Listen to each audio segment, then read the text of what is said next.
हम कोशिश करेंगे कि इसको जल्द से जल्द और बड़े स्तर के ऊपर कैसे लोगों को वैक्सीन किया जाए, इसका पूरा प्लान तैयार किया जा रहा है। आज सुबह हम लोगों ने दिल्ली में 1,34,00,000 वैक्सीन खरीदने की मंजूरी दी है। हम कोशिश करेंगे कि ये जल्द से जल्द वैक्सीन खरीदी जाए और लोगों को लगाई जाए।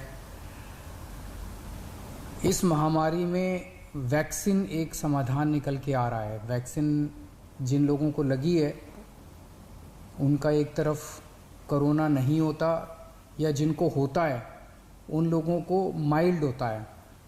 उनमें से अधिकतर लोगों को अस्पताल की ज़रूरत नहीं होती, और अगर अस्पताल की ज़रूरत पड़े भी तो उनकी बीमारी सीरियस नहीं होती, ऐसा देखने में आया है। तो कोरोना एक तरह से अगर वैक्सीन सबको लग जाए तो कोरोना एक ऑर्डिनरी बीमारी की तरह हो जाएगी, अगर होगी भी तो ठीक हो जाएगी। इंग्लैंड में, यूनाइटेड किंगडम में अभी कुछ महीने पहले तक कोरोना का इतनी ही ज़बरदस्त कहर था जैसे भारत के अंदर है, और वहाँ उन्होंने वैक्सीन बहुत बड़े स्तर के ऊपर अपने लोगों को लगाई। तो कोरोना के अंदर उस लहर के ख़त्म होने का एक बहुत बड़ा कारण एक्सपर्ट्स वैक्सीन को मानते हैं कि जिस इंटेंसिटी के साथ, एग्रेसिवनेस के साथ कोरोना वैक्सीन लगाई गई इंग्लैंड में, उसका कोरोना की लहर को ख़त्म करने में बड़ा योगदान रहा। वैक्सीन के एक निर्माता ने कहा है कि वो राज्य सरकारों को 400 रुपये में देंगे, दूसरे निर्माता ने कहा है कि वो राज्य सरकारों को 600 रुपये में देंगे, और केंद्र सरकार को दोनों 150 रुपये में देंगे। मेरी उम्मीद है कि इसको एक ही प्राइस होना चाहिए, अलग अलग प्राइस नहीं होने चाहिए। उनमें से एक निर्माता का मैं इंटरव्यू देख रहा था जो कह रहा था कि 150 रुपये में जब वो केंद्र सरकार को दे रहे हैं तो उसमें भी उनको फ़ायदा हो रहा है। तो अगर 150 रुपये में भी उनको फ़ायदा है, उसमें नुकसान नहीं है, तो 400 रुपये में और 600 रुपये में तो बहुत ज़्यादा फ़ायदा है। ये समय ऐसा है जो कि इंसानियत को मदद करने का समय है। ये समय ऐसा है जो प्रॉफिट कमाने का समय नहीं है। देश भर के अंदर केंद्र सरकार ने कई दवाइयों के प्राइसेस के ऊपर कैप लगाए। अलग अलग राज्य सरकारों ने हॉस्पिटल्स के प्राइसेस के ऊपर कैप लगाए कि अस्पताल जो हैं इससे ज़्यादा नहीं ले सकते दाम, इस चीज़ के इतने लेंगे, इस चीज़ के इतने लेंगे।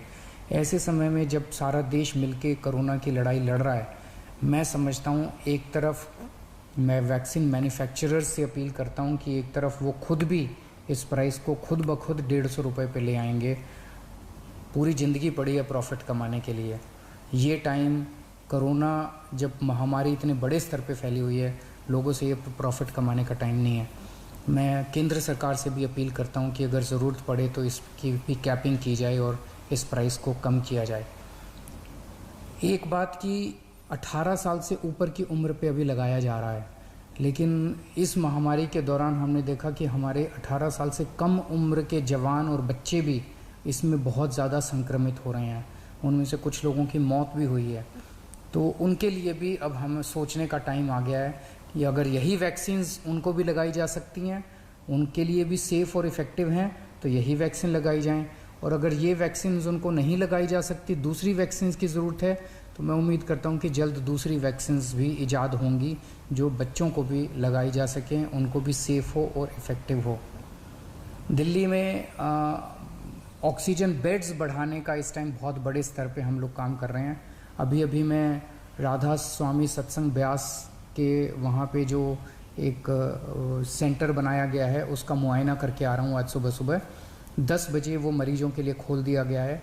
लगभग 500 बेड्स शुरू किए जा रहे हैं। आज 150 बेड्स हैं, अगले 1-2 दिन में 500 बेड्स हो जाएंगे। उसके 2-4 दिन के अंदर इसको 2000 बेड्स तक और फिर 5000 बेड्स तक ले जाया जाएगा। इसके साथ साथ वहीं पे 200 बेड्स का आईसीयू भी तैयार कर रहे हैं राधा स्वामी सत्संग में।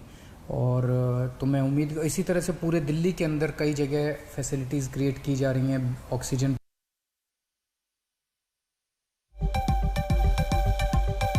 केजरीवाल जिन्होंने बताया कि अब वैक्सीनेशन को और ज्यादा तेज किया जाएगा। 1,34,00,000 वैक्सीन खरीदने के लिए मंजूरी दे दी गई है। साथ ही साथ उन्होंने कहा कि अब इसका एकमात्र रास्ता है और वो है ज्यादा से ज्यादा लोगों को वैक्सीनेट करना, जिसके लिए 1,34,00,000 वैक्सीन खरीदने को मंजूरी दे दी गई है।